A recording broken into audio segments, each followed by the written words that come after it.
The broader opinion on video games as a whole is an interesting thing to try and keep track of. Because, on one hand, the stereotypical gamer as an object of ridicule is still a very prevalent figure in pop culture, what with their Mountain Dew and Doritos. But on the other, video games have been the subject of several major adaptations, and that's in addition to the game industry's ever-increasing prevalence growing so much as to rival, if not surpass, the movie industry. It's been kind of a joke for decades that video game movies are usually awful, but recently that trend has begun to shift.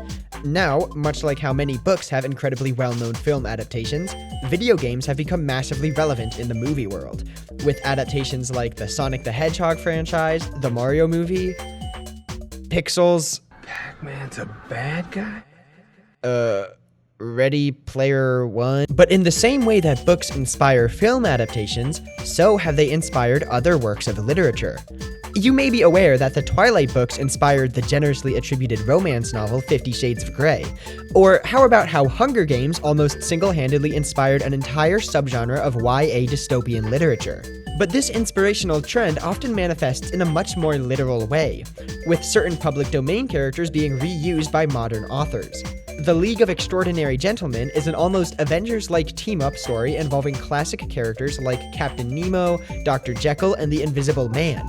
Moriarty is a 2014 novel by Anthony Horowitz that takes place in the Sherlock Holmes universe after that series' infamous final installment. I'm going to categorize these types of creative works that reuse characters, worlds, and very specific concepts as fan works, and it's gaming fan works, or fan games, that I'd like to talk about today. How do fan games juggle creating actual gameplay that mimics or even expands on the original work? What story trends do well-known fan games that stand the test of time incorporate? First, I'd like to make it clear what types of inspired games I won't be discussing. See, I was raised as a Nintendo kid. I only had a Wii and a DS for a while, and unfortunately, Nintendo is pretty well known for sniping fan games pretty quick. While yes, it's technically true that Pokemon Uranium is a potential intellectual property infringement, constantly taking down fan games that people put a ton of effort into out of love for your video games is kind of a bad look. Hey, what's that? So as much as I'd like to discuss fan games of franchises I grew up with, it's not really going to be possible. Instead, our interests are going to lean towards fan games for smaller franchises, or even indie games. We also won't be talking about games that are definitely inspired by older games when it comes to gameplay conceit, but exist in their own independent world. These include games like Shovel Knight being an homage to classic 8-bit platformers, Bug Fables taking heavy inspiration from the Paper Mario series, Yooka-Laylee being a spiritual successor of Banjo-Kazooie, Pizza Tower emulating Wario Land's fast-paced platformer action, Mighty No. 9 being very similar to the classic Mega Man games, and lest we forget the quirky Earthbound-inspired RPG known as Odyssey. It's not like there's nothing to say about these spiritual successor games, quite the contrary. Shovel Knight and Bug Fables are some of my favorite games ever. But I'm more interested in the cultural patterns evident when specific worlds and characters are reused or expanded upon. So let's begin our discussion with Five Nights at Freddy's is a point-and-click survival horror game created in 2014 by Scott Cawthon. The player takes control of a pizzeria night guard, tasked with spending 5 whole nights at Freddy Fazbear's Pizzeria. What would be a boring desk jockey position becomes a fight for your life, as the animatronics get a bit quirky at night. Quirky as in intent on killing you and stuffing you into a mascot suit, that is. The player has to track each animatronic on the pizzeria's cameras and keep them out of the office using these massive security doors. It's a simple, scary game that's solidly rooted in the semi-nostalgic uncanny fear caused by 80s pizzerias and their occasionally creepy mascots. But the amount of cultural clout this game would generate is immense. We'll go into a bit more detail soon, but as a summary, FNAF is now a franchise with 10 mainline games, oodles of spin-offs, and not one, but 2 movies. One of the core reasons the series bloomed as much as it did was its online presence, as the gameplay formula made for hilarious Let's Plays, along with the franchise's rapid releases ensuring Freddy Fazbear would remain in the gaming zeitgeist forevermore.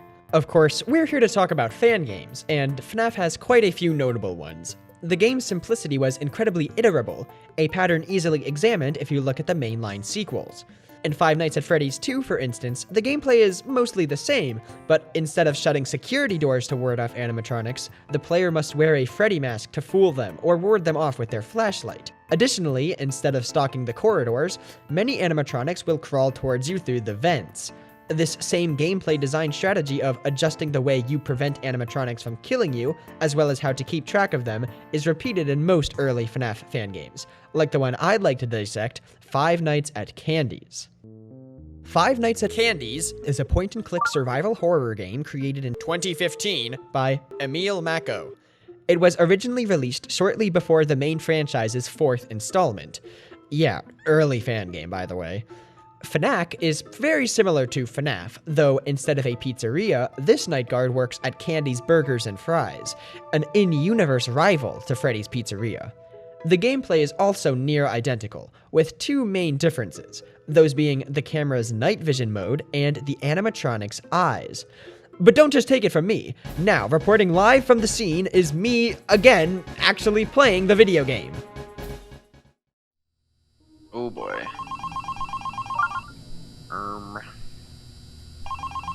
Hello? You have one new message. Hello? Hello? Hi? Junior manager here. So you're the new security guard, right? So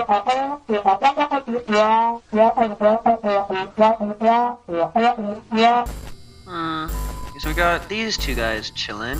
I don't even know if this is usually night ones of these games aren't too hard, as you know, Ivan wants to hear. Doesn't really look like anybody's moving around even, so we're probably just chilling. And this guy is this a guy? He looks like it, but he's also over here, so who can say? The monkey. The monkey is the Foxy stand-in, I think. Like, I think they have the same gimmick where when this curtain opens, he's gonna run and we need to close the door. Though, to be frank, these kinds of games kind of stress me out. Like, the first time I actually played Five Nights at Freddy's, it scared the cannoli out of me. I like this penguin guy, though. Oh. Now, this is a weird news article to hang next to your robotic workstation. Oh yeah, so this game has these eyes. Every animatronic has eyeballs. You can even... Ooh, that's not good. I get super scared and distracted here, but I meant to explain that for most of the animatronics, you don't need to use the camera's night vision mode to track them. You can spot them by their eyes when they are at your door the same way. High-octane gameplay! Now here we can actually see an example. These animatronics are obviously moving on night one, and they're gonna... I'm assuming they're gonna kill us if we don't do something to stop them from this action. Ooh. So usually in these, they usually have an explanation up front where they're like, oh, you're gonna have to close the doors to keep out the animatronics, but we didn't really have that, you know? Oh, she moved. So it is deliberately using the player's knowledge of Five Nights at Freddy's or Five Nights at Freddy's-like games to tell them what to do. Like I was saying, there's a certain point of intuitivity where intuitiveness. Okay, eye candy. To the actions where we should keep these guys away from our door, but they look friendly. I mean, obviously they're not going to be friendly when they're attacking us, presumably later, but this game is very deliberately using the player's knowledge of Five Nights at Freddy's to tell them what to do. So if I had never heard of Five Nights at Freddy's and I was playing this game, I'd be like, wow, this is a boring game, just sit here and look at cameras, but obviously I know I need to ward off these guys or else they will tear me asunder. The tutorial system of the phone is not being used to its full effect, in my opinion, just because he didn't really explain anything about this monkey, or, again, I still have yet to know, or yet to have been told that I need to treat these animatronics with such care that like, they're going to attack me. Obviously I know that because it's the Five Nights at Freddy's fan game, but, you know, would have been nice to get a heads up from, oh dearie me, the actual game itself. He's fast. Real talk though, if you were doing this job in real life, it would be so boring. like just sitting in this tiny, squalid room for 6 hours, does not sound like my idea of a good time. And I don't believe it pays that well. It is rather a very creepy effect to have just the lights in the darkness like that. Missing. But the kids don't really seem to mind it, you know, so it's not a major issue. Yeah. From what we can tell, his head got a real beating, so he might guy? act a little strange. This is Old Candy, right? His name's Old Candy. Try to get into the. Okay, so the penguin has joined the fray. Cindy's on the move, and Old Candy is here. So Old Candy is sort of a subversion of this game's own gimmick, in the sense that he does not have eyes. So you can't see his eyes glimmering in the dark. You actually need to pay attention to the cameras. Because I believe for like all of the other animatronics, you don't even have to use the cameras at all to keep track of them. You can just like watch the doors and close them whenever somebody appears. But Old Candy actually forces you to have some sort of awareness of what all the creepy critters are up to. Blank is a problem. I don't know exactly when he is going to be on the lookout. But that's something cute that this game does, playing with its own unique mechanics to give a more engaging and spookier experience. I am spooked, personally. Oh. And I'm dead. Oh. Goodbye. Does he actually get to jump scare us, or?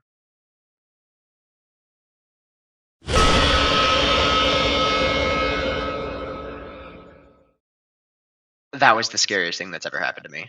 There must have been dozens of fan games in these days, so many that some online creators made their entire thing playing both the mainline FNAF games as well as all the fan games.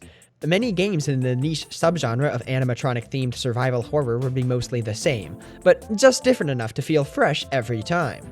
The acclaim that many of these fan games received from the community, as well as how easy it was to create an engaging experience from the original gameplay, made it only more enticing for young creators to try their hand at creating their own FNAF-like experience. However, the success these fan games accrued harbored within it something sinister.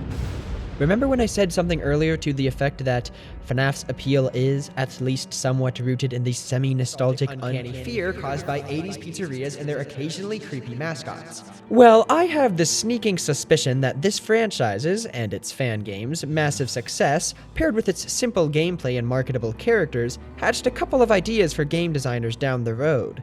It must have been quite an attractive proposition, seeing so much attention and prestige, so much success sprouted from such a simple premise. Say, that gives me an idea. What if Chuck E. Cheese was scary? How about, what if Furby was scary? What if theme parks were scary? What if Dora the Explorer was scary? Now, I'm not disparaging these mascot horror games. All the examples I just listed are actually pretty good. I'm just putting out the hypothesis that the massive online attention that FNAF and its fan games in particular received could have led to the inspiration of many modern mascot horror games. These games have been a massive trend as of late, only recently culminating in a massive cataclysm of laziness and terrible game design. I know why you're here, and I can help you. Wait, can you even hear me? Hello? But that's not what this video is about. Suffice it to say, FNAF's simple core gameplay loop made for tons of iterability in the fan game scene, and the online attention the franchise, as well as its fan games, received only led to more creation. Ultimately, I'm glad so many fan games were made, as I do believe that many great games came about because of them, as well as many game designers getting their start. But I think we've talked about Five Nights at Freddy's enough for one day. Could we change the topic to something a little less cringe now?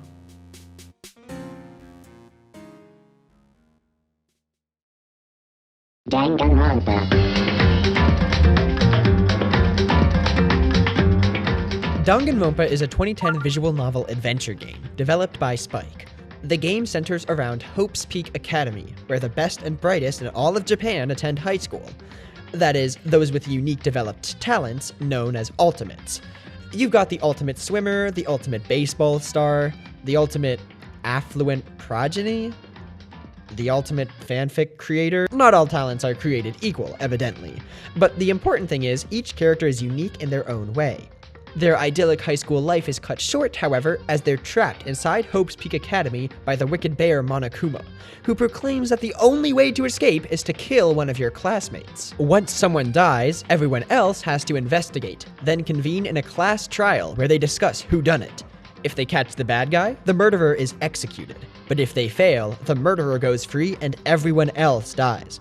Hilarity ensues as more and more characters die and the player solves more and more murder mysteries. The Danganronpa franchise incorporates a lot of mechanics you don't typically see in visual novels, like a free roam system where it kinda feels like you're exploring a toy house filled with paper dolls, as well as first-person shooter elements, especially in the hectic class trials where you need to shoot down your classmates' false statements using the evidence you've collected as ammo. What I consider most notable about Danganronpa's reception is how attached people get to characters and how quickly. You could take one of 16 notable characters from any of the games who gets like 2 hours of screen time, and that character will be somebody's favorite, there'll be 7,000 pieces of fan art with them, and a War and Peace length fanfiction written over 12 years. I believe this is known as the Scrimblow-Bimblow effect. This is probably because of how fleeting each character's presence can be. Every game features a diminishing cast, as 2 or 3 characters die each chapter. Your favorite could be next! It's like some sick reality show. There are a couple of fanfictions about alternate scenarios where people imagine what happened if X died instead of Y or something thereabouts, and they're pretty interesting. But I'm more interested in the fan games that include entirely original characters, affectionately known as Fanganronpas. Fanganronpas will usually incorporate a lot of the same mechanics as mainline Danganronpa games, but they might drop some of the random minigame gimmicks each mainline game has because, honestly, does anybody like those? Okay. I know she stabbed him with a knife. But can you spell the word knife? Yes? In this fun game? What'll usually get incorporated, though, are the free time events, almost dating sim-like events where the player can get to know a certain character more, including backstory elements not entirely present in the main story, and character executions, over-the-top capstones for each chapter where the murderer is punished in some crazy, dramatically ironic way. In short, Fanganronpa devs try their hardest to incorporate the most well-known and appreciated elements from mainline games into their works. Such is the case for the first game I'd like to look at, Danganronpa Another, released from 2013 to 2015 by Korean game dev Lee Nu-jae. Danganronpa Another was created entirely in RPG Maker 2000, and as someone who's worked with old RPG makers before, this is insanely impressive. I'll be showing gameplay mostly from the game's first chapter, and as you may be able to see, this fan game recreates pretty much everything from the original Danganronpa Trigger Happy Havoc. Other than the main exploration and investigation gameplay taking place in a top-down RPG, everything is one-to-one. And again, I couldn't imagine actually implementing all these gameplay features in an old RPG maker. Not to mention all this gameplay in general, because this is a full-length game, with just as many chapters as a typical Danganronpa game. Something which isn't that common in the Fanganronpa world. Many projects will peter out with only a couple of chapters completed. In general, Danganronpa Another is an amazing experience for someone who likes the mainline games and wants more. The murders are outlandish, the characters are well written, sometimes we'll get to it, and all told, I massively enjoyed it. It's been a while since I played Danganronpa, so it was nice to worry about my favorite character's fate and try to work out how the murder happened before all the characters did. Which, credit to the game, I almost never could, and I feel like that happened all the time when I played the main Danganronpa games. However, there are a couple of criticisms I had about my playing experience. One of these criticisms is something I take issue with in many fan games, but the one I'd like to start with is the game's translation. Ah, you, that leg wound, is this an injury more serious than expected? What are you talking about? Didn't she say it was okay? Even pretense is useless. Do you think I can't read other people's minds? You, that incompetent, and the doctor. The atmosphere of you three. It makes things clear that something happened. Shall we guess? Let's see. How about the leg injury that's so serious you won't be able to use it never again? What? In this school, I'm one of those higher people, and you're national people. Because I know better than anyone how to protect the everyone and survive in here. So you just want people to follow your words? Don't listen to this. It's just crazy to even consider. In fact, our friends died after they said they would not make any more victims if they only followed him. So you're saying I should resign because of last time? I'll protect you perfectly. so that you can't even think of betrayal. In order to do that, you have to follow every order I give you. Can you tell that I'm the police officer character, by the way? I don't know. I'm investigating right now. So can you let me be alone? Eh? Honestly, it's a bit of a special treatment to say this to you. Maeda goes around with the others, but I can't talk to them anymore. With guys who all the food we have left, or girls who attempt to murder people. Kinjo, you still are thinking like that. Up until now, I have helped in the trials and tolerated this because it was close to me. The result of such a dull act is, after all, the imprisonment in this ballroom. I've decided I'm not going to communicate with anyone anymore. And probably for the best, because you're obviously not good at it. And despite how that might have sounded, this game does not feature professional voice acting. That was me. But yeah, the translation is kind of bad. The thing about translating foreign languages is you need to get the message from the original text across without having the final product sound like some artificially generated robotic translation. And at least to me, that's what the bulk of Danganronpa Another's English translation text comes across as. Here's the full story. There's a translation for the prologue in Chapter 1 that I believe is made, or at least uploaded by, someone called Giuni46, or it's by this YouTuber Temp Accounts. But the translation for Chapters 2 through 6 is made by itch.io user Zephirum. They've translated lots of Fanganronpas, and I believe this is their first, or at least oldest uploaded, translation.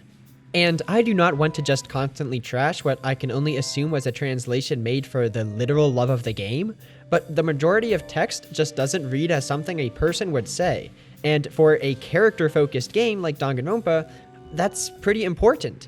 But that criticism is surface level. To actually say something of substance, I'd have to research the Korean language, and I just don't feel prepared to say anything further on the objective quality of this translation. Hey, so emergency addendum time. I kind of realized that I was using the complete wrong language in this section. When it comes to actually being able to understand all the events that happen in the game, the translation is quite good, but the writing is just so riddled with these ticks and typos where the wrong word is used in one or two places and it completely changes like the vibe of the line. For me personally, when I'm playing a visual novel type game, I'll actually read the dialogue out loud in my head. So that's why a ton of the dialogue actually came across as awkward to me. There's still a valid criticism to be made. It's clear that the text wasn't really properly vetted, but a bit of a blunder on my part to harp so much on the translation of the game. My apologies, Zephirum. For a small comment on a cute difference between the two translations, though, let's look at Rei Mekaru's vocabulary. Rei Mekaru is Danganronpa Another's ultimate professor. She's incredibly confident, intelligent, and self-reliant. When Monokuma traps their class inside Hope's Peak, she refuses to work with the others, specifically the authoritative Kinjo. It's not until much later in the game that she tries getting along with the other students. Mekaru is usually very standoffish, and often appears jubilant to insult others' intellect. In this manner, she calls the protagonist, Yuki Maeda, useless, at least in the Chapter 1 translation. In Zephyrum's translation, she calls him incompetent. This is such a nitpick, but do you see why I like the Chapter 1 translation way more? It makes a fun little pun out of Mekaru's petty, cruel comments. You know, among also having very readable and comprehensive dialogue. Yeah, this was a small aside, but we'll talk more about Mekaru soon, so I wanted to introduce her now. The major criticism that I have for Danganronpa Another is its reuse of Danganronpa's story beats, and this is another gripe I have with some fan games. If you're going to create a fan game, especially one of equal length with similar mechanics to the original, wouldn't you want the story to be different? I'll explain what I mean, because if you're familiar with Danganronpa, you're probably thinking, well, all the Danganronpa games have repetitive story beats, and you have a point, but the story beats I'm talking about are a bit more specific. And just as a disclaimer, I'll be discussing very general spoiler tropes for each Danganronpa game, as well as specific spoilers for Chapter 1 of Trigger Happy Havoc and Danganronpa Another, as well as general spoilers for Chapter 4 of each game.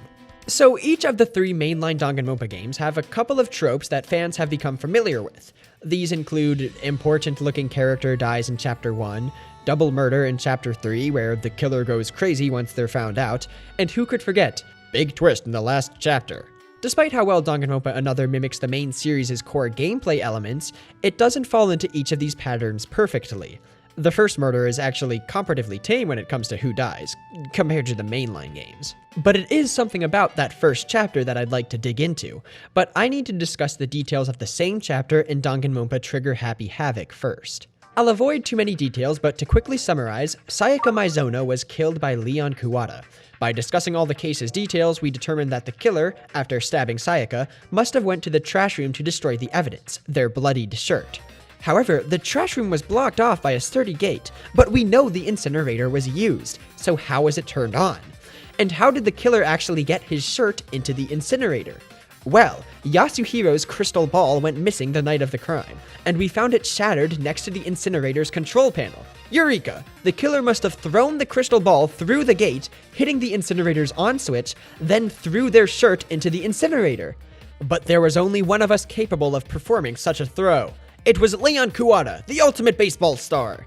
You'd need insane pitching skill to make that throw with such confidence. So, I actually really like this case. I think it's a perfect introduction to the series' mystery solving, and the final decisive blow is really clever, especially since the whole ultimate talent thing doesn't usually factor into the cases too much. Also, a lot of Leon's writing revolves around how he doesn't really like his talent, and doesn't want to play baseball anymore. He's actually an aspiring musician, that's why he looks like that. It makes for a neat little final ironic twist. The reason I'm explaining this whole resolution in detail is because the exact same thing happens in Danganronpa Another. Basically, the victim's body is found hanging in the girl's bathroom, but she actually died by a head injury. By investigating the entire floor, we determined the killer obfuscated the scene of the crime, since Monokuma made it clear students weren't permitted in the wrong bathroom, and that violators would be punished severely. The killer placed the body in the girl's bathroom then to make it look like a girl committed the crime. But how'd they tie the rope around the pole? Well, obviously, they tied the end of the rope around a rubber ball and kicked it over the pole and off the back wall repeatedly, leaving a rubbery stain. And the only person who could possibly do that is the ultimate soccer player, Mitsuhiro Higa. Okay. I'm not a big fan of this conclusion. It's obviously supposed to be an homage to the original Trigger Happy Havoc, but I don't think it works as well at all. For one, the whole "it could only be you" thing just doesn't work in my opinion. Like, in the original, it was truly all or nothing with that massive 30-foot throw of a crystal ball to turn on the incinerator. The idea that anyone but the ultimate baseball star would have the stones to make that gamble is preposterous. But in Danganronpa Another, that risk isn't inherent in the cover-up. Anyone could have thrown the ball over the pole. If they ever mess up, they can just pull it out. It's tied to a rope, remember? I guess the rubber stain on the back of wall proves the ball had tons of force behind it, but I still think it feels unwieldy as a piece of evidence. Apart from that, Higa being the first killer is massively telegraphed. I think anyone could see it coming from a mile away. In fact, there's a lot of inclusions of Danganronpa tropes that just kind of feel forced in Danganronpa Another. Let's examine a similar instance in Danganronpa Another and Trigger Happy Havoc's 4th chapter, though we'll be a lot more vague on specifics this time. Byakuya Togami is Trigger Happy Havoc's ultimate affluent progeny. In the same vein as Mekaru, he doesn't work well with the other students in the killing game, acting on his lonesome for the majority of the game and actively sabotaging one of the crime scenes for little more than his own amusement. See, Byakuya was raised in conflict. He had to compete with all 15 of his older siblings to earn his title as the Togami family's heir. And this victory has granted him such a sense of entitlement that he cannot fathom any point of view other than his own. However, in Chapter 4, he misreads the case entirely, purely because he cannot imagine someone doing anything unselfishly. Having been properly humbled in one of my personal favorite moments of the game, Byakuya finally realizes that maybe listening to other people once in a while isn't an entire waste of time, and believe it or not, the exact same thing happens in Danganronpa Another again. In Chapter 4, a very similar death occurs, where a character sacrifices themselves for someone else, and Mekaru is so shocked by this occurrence that she immediately about-faces and becomes the remaining student's de facto leader in the following chapter. The key difference here is the depth of the character's original feelings. Byakuya's callousness comes across as completely believable from the outset. He's a rich kid destined to inherit billions. I would be shocked if he wasn't inhumanly rude. Mekaru's independent nature is actually supported by her backstory, but that isn't presented in the main story until well after the 4th chapter. So her behavior leading up to her about face feels kind of unsupported if you didn't go out of your way to talk to her in the free time events. She's the ultimate professor, but at least to me, that title doesn't really have a strong connection to how she acts.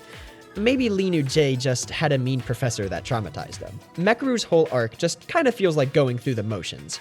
If you've played Danganronpa Trigger Happy Havoc, you know exactly what's going to happen, so you're just kind of waiting on it.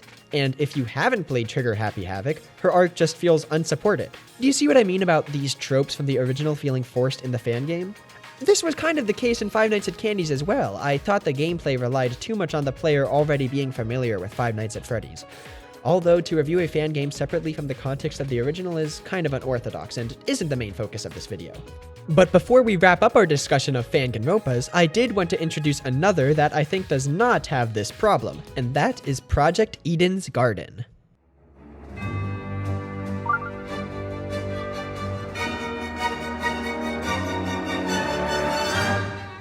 Project Eden's Garden is an ongoing Danganronpa fan game that I've actually been following for a few years. Before I go into any detail, if you're a fan of Danganronpa and have for some reason never played this one, I definitely check it out, because it is fantastic. I was applauding Danganronpa Another for recreating all the original's mechanics, but Eden's Garden, more than any other Fanganronpa I've tried, actually feels like playing the classic Trigger Happy Havoc, but with a ton more polish. Just like a little history lesson here, the first 2 Danganronpa games came out on the PSP, and then V3 was released on the PS4. And V3 always felt a little bit too modern in my opinion, so I really like the nostalgic feeling that playing Eden's Garden gives me. The story of Eden's Garden is almost the same as the original Danganronpa, apart from a peculiar absence. There's no Monokuma. Also, there's no stupid minigames, but we already mentioned how nobody likes those. Make sure you pick the right letter! Instead, our hapless group of ultimates is imprisoned by Tozu, who I think I might like more than Monokuma. There's something about knowing that that's just some guy completely hamming it up in a goat mask that cracks me up every time. Hello, hello, it is I, Tozu, answerer of questions. You ask a question, I give an answer. 'Tis common sense it is. I wanted to bring up this game because I think it does something that I was complaining about before very well. Remember when I praised the first case of Trigger Happy Havoc for actually incorporating the whole ultimate talent thing into its mystery? And when I bemoaned that Mekaru's character felt separate from her talent? Project Eden's Gardens does a really good job of making their characters' talents feel integral to their identity. I'd even go so far as to say it does a better job at this than the mainline Danganronpa games. Let's take a look at this phenomenon with the character I'd define as the parallel to Byakuya and Mekaru, at least at this stage of the game, Winona. Winona is the ultimate entrepreneur, a self-made billionaire at the age of 21. Yeah, billionaire with a B. $100 billion. She's resourceful, calculating, and unfriendly, unwilling to spare others' feelings if there's something she wants to be heard. I consider Winona to be an improved version of Mekaru's character, at least if you consider them parallels based on their personalities. For one, Winona's talent has a much more solid connection to her personality than Mekaru's. In order to thrive in the cutthroat business world, you'd need to be able to dismiss others' feelings coldly. And for another, Winona is actually very active in the killing game's development. She's thorough in her investigations and participates in the discussions during class trials, even cutting in for a one-on-one argument when she thinks something's wrong. This was an aspect of Mekaru's character that I didn't get into earlier, but in pretty much every trial, she says something to the effect of, "Actually guys, I know exactly what happened, but I'm not gonna help you at all." Oh! It's honestly very annoying, very tell don't show to have your smart character brag about how smart they are and then not do anything smart. There are a lot of other characters that are just as well written and developed as Winona in terms of the actual relevance of their talent, which is super refreshing, especially when there's just as many characters in Danganronpa Another who have the exact opposite as an issue. For some of them, their talent isn't important at all. A problem which occasionally extends to the mainline Danganronpa games as well. It's cool that fan games can actually develop or expand on concepts the original game might not. I didn't mention this before, but Danganronpa Another actually reuses music from various Danganronpa games. But Eden's Garden features an entirely original soundtrack by Robbie Good and Hayden Graves, and it's incredible. In fact, I've been switching between playing music from the mainline Danganronpa games and Eden's Garden throughout this whole section, and I bet you didn't even notice. Unless you were, reading the music credits. Eden's Garden also features professional voice acting much in the same way as the original. And that's not mentioning that many of the voice actors, as well as several other notable members of the development team, have very funny and unique online presences, which is a joy to watch. The bargain bin! Hey! Oh. That's, Jellyfish, is it not? I see the vision. All this to say that, apart from the gameplay being identical to Danganronpa's, Eden's Garden stands on its own quite well. Someone who has never heard of Danganronpa would be able to play it and enjoy it to the fullest. Isn't that awesome?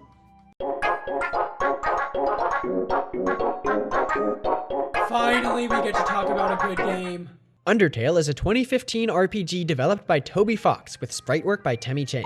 The story revolves around a world where monsters have been sealed underground following a war with humans, and the player controls a human who has fallen down into their realm. The game has a lot of mechanics that typical RPGs might not include, like dating sim sections, random minigames, and these bullet hell combat sections where the player dodges the opposing monster's attacks. One of Undertale's defining characteristics is its freedom of playstyle, because one mechanic I didn't mention before is the ability to end almost all battles peacefully, by complimenting the enemy or stealing their hat or something like that. In the same way, the story of the game itself can be shaped by the player's choices.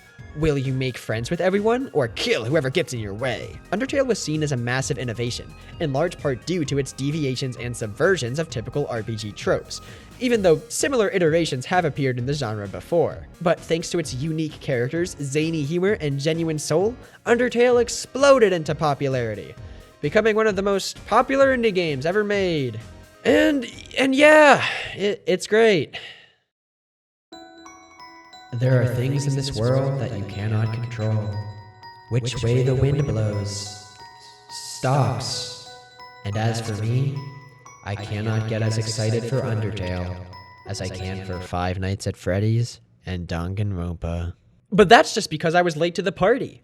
At the time Undertale was really taking over online culture, I was like a little internet baby, still watching YouTube on my Wii U gamepad. In fact, I'm like 90% sure that my first exposure to anything Undertale related was unironically the Sans Steven Universe song. Obviously, a game as successful and universally appealing as Undertale would spawn a ton of fanworks, from comics to animations to mods to musicals, for Pete's sake. To me, Undertale is all about freedom and pursuing a better world against all odds, so it's no wonder so many creatives were inspired by it. Who wouldn't want to join in on the fun? But of course, with all these other projects, fan games would surface as well. Many revolved around alternate scenarios or protagonists, which makes a lot of sense, right? Undertale's story is pretty malleable already, so it's kinda just following the trend. But many popular fan games made original characters, taking advantage of MonsterKind's varied fauna to really go crazy with designs. There are all kinds of kooky creatures in the underground. Literally any character design would fit right in. It's awesome. But the fan game I'd like to dive into includes all kinds of originality while remaining solidly connected to Undertale's original plot, and that is Undertale Yellow.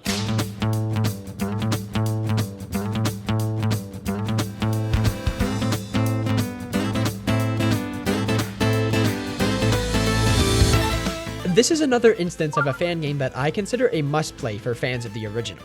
It's free on GameJolt, and I'd recommend checking it out before watching this, since we'll be mentioning minor spoilers for pretty much the entire game. Undertale Yellow is actually a prequel to Undertale's plot, but to fully understand what's going on here, we need to do a bit of a dive into a certain genre of fan creations. See, in Undertale's story, the monsters have been sealed underground, and they need to collect 7 human souls to actually break out. To that end, their king Asgore has collected 6 already before the player character Frisk shows up. But that bastard Flowey has his own plans, and takes control of the 6 souls' power in order to kill Frisk and become a god, in a climax that I actually love. The thing about this boss is that you can't win. Flowey's just gonna keep throwing random chaos attacks at you until you die, at which point he'll reset the save file because every single villain ever written prioritizes aura farming over actually accomplishing their plans. I like to call this the Doofenshmirtz effect. The only way that Frisk prevails is by calling out for help, at which point the human souls wriggling inside Flowey, his words not mine, will take over and provide aid, weakening Flowey as well. These souls will always employ the symbology of certain equipment found around the underground, implying that said equipment belonged to the humans who fell down before you did. And here's where we get to the heart of the matter. Only 2 of the fallen humans have in-game portrayals, but there are lots of super cool fan interpretations for each of the fallen humans. It's a fun exercise to try and create a whole design with baked-in characterizations off of just a simple item. Oh, and maybe each human can be associated with a different emotion, like determination, courage, or perseverance. You can see how people got creative with these human designs. The objective coolest one of these humans was always the yellow soul. This is because they were almost always a cowboy, and cowboys are awesome. Master Sword Remix saw the need for more cowboy-based gaming in the world and directed the Undertale Yellow demo that came out in 2016. It featured an alternate version of the ruins with brand new characters and enemies, including a suspiciously cooperative version of Flowey. It was super impressive to have an experience that mimicked Undertale so well less than a year after the original came out, and over the next 7 years, development of Undertale Yellow would continue, eventually leading to the full release in December of 2023. And much like how I praised Danganronpa Another for actually being a fan game of equal length as the original, Undertale Yellow is such an amazing equal-length experience to go through as an Undertale fan. What's crazy is that if we're being really persnickety, we could criticize Undertale Yellow for being a little too good. Like, some of the monsters' animations are so smooth and the sprite work is way more intricate than most of Undertale's, that it can't really be called a faithful fan game to Undertale on the scale of similarity when it comes to objective quality. That's obviously a fake criticism though, so let's go through some aspects of Undertale Yellow that I actually really admire as developments of concepts from Undertale, similarly to how we praised Eden's Garden as an evolution of Danganronpa. Much like the original Undertale, the player, controlling the fallen human Clover, can choose to end battles peacefully or violently. And if they actually go for the kill, each monster has a separate sprite and dialogue that they'll switch to when they begin to fear for their lives.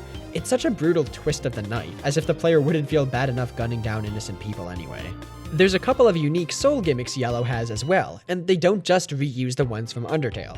Well, except for the yellow one, but you could have guessed that. Pretty much all of the original characters are compelling in unique ways, though I do have a criticism on this point that we'll get to in a bit. If I had to complain about the character designs, their scaling is a bit too homogeneous. Like, Martlet, Starlo, and Sarobar are all the same size, which feels like a shame when you compare it to Undertale's cast, where each silhouette is so unique.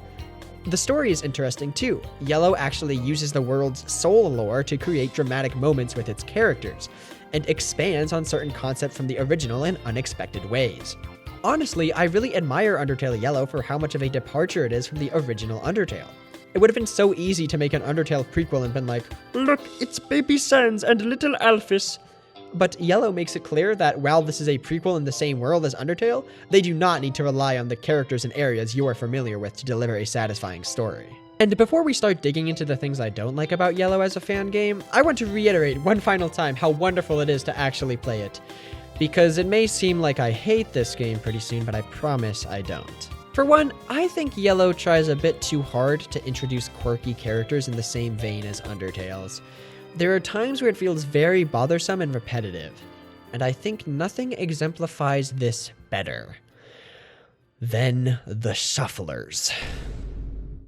The Shufflers are a group of 3 sentient cops who block your path pretty early in the game's second area.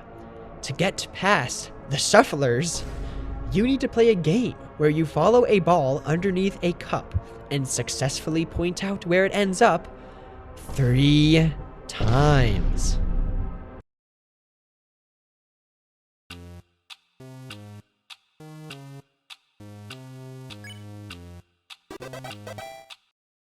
Genuine question. Does this game think I'm 5 years old? If I wanted to play baby games, I'd open up Putt Putt Saves the Zoo. I was so certain this would be a running joke and the Shufflers would pop up a couple more times and Clover would be visibly more tired of them each time. But no, that would be funny. And the Shufflers are many things, but they are not funny. His name is Refill. Let me put this into perspective. I played this game 3 times in preparation for this video, doing a pacifist, neutral, and genocide run, and in all 3 runs, I had to deal with the Shufflers. Though admittedly, they're not normally in the Genocide run. There's a niche strategy you can do where you spare Delve and then pick back up the Genocide run in Snowden. This can give you some extra items you normally miss out on. But do you see what I mean about trying too hard? There's a solid 2 or 3 times something like this happens where you're stopped by something that feels kind of tacked on, but the Shufflers are by far the worst example of this. These other examples all have unique mini-bosses that can feel really cool to fight. And while you could argue that something similar happens in Undertale's Snowden, where you're stopped a bunch of times by the Royal Guard Dog Squad, again, those have actual mini-bosses and contribute to the world's and area's story. The Shufflers don't do anything! My other criticism of Yellow as a fan game is one we're familiar with, that being story beats that feel too similar to the originals, though this time it's a lot less deep. If you're familiar with Undertale Yellow, you'll be able to tell this comparison is a bit disingenuous, but I'm going to describe some plot points from Undertale, then Undertale Yellow, and hopefully you'll be able to see what I mean. In Undertale, after leaving the ruins, Frisk begins making their way through Snowden, where they encounter Papyrus, an aspiring royal guard with a passion for puzzles. Though they get in a fight, the two become friends, and Papyrus will even help Frisk out later in their journey. Near the end of Undertale, Frisk will have to contend with Mettaton, a robot who's gone off the rails, while working with Alphys, whose intentions aren't all that they're made out to be. I don't think there was anything wrong in that description, was there? Well, in Undertale Yellow, after leaving the ruins, Clover begins making their way through Snowden, where they encounter Martlet, a royal guard with a passion for puzzles. Though they get in a fight, the two become friends, and Martlet will even help Clover out later in their journey. Near the end of Undertale Yellow, Clover will have to contend with Axis, a robot who's gone off the rails, while working with Soroba, whose intentions aren't all that they're made out to be. Now, even I can see that explanation isn't fair. Though Martlet is kind of similar to Papyrus and they show up in the same area, she's way lazier, pretty disorganized, and willing to pursue what she sees as fair by any means, traits that don't really spring to mind when I think of Papyrus. In fact, writing this has made me realize that Papyrus is kind of a bad friend to Frisk. Like, he makes you spaghetti and whatnot, but he barely tries to convince Undyne not to kill you. I know you're trying to see the best in everyone, man, but if I get skewered, I'm blaming you. Martlet at least keeps tabs on Clover and meets back up with them several times in their journey. I think she's the most present partner character in the pacifist route. She even goes to prison for Clover at one point. Now that's what I call ride or die. As for the other comparisons I drew, they're pretty paper thin. Alphys and Soroba are not similar, apart from both having a secret. And the only similarity Axis and Mettaton share is that they're both robots. But you can see how the parallels were created in my mind while actually playing Undertale Yellow, right? I think this kind of thing is a real drag to complain about, especially when it comes to Undertale fan games in particular. I mean, Undertale is about freedom and the power to change the story. So of course it has fan games that celebrate the changes that occur with the slightest variations. What, am I supposed to grumble about every fan AU or every fan game that reuses something from the original? Oh man, Underswap is so boring, it's literally reusing the exact same characters. Oh man, Delta Traveler is so lame, talk about an unoriginal concept. I've evolved to accept the truth that there are things you can't change, and you have to be brave enough to change the things you can. And that might mean writing Sans X Reagan Arataka fanfiction you can't know until you try.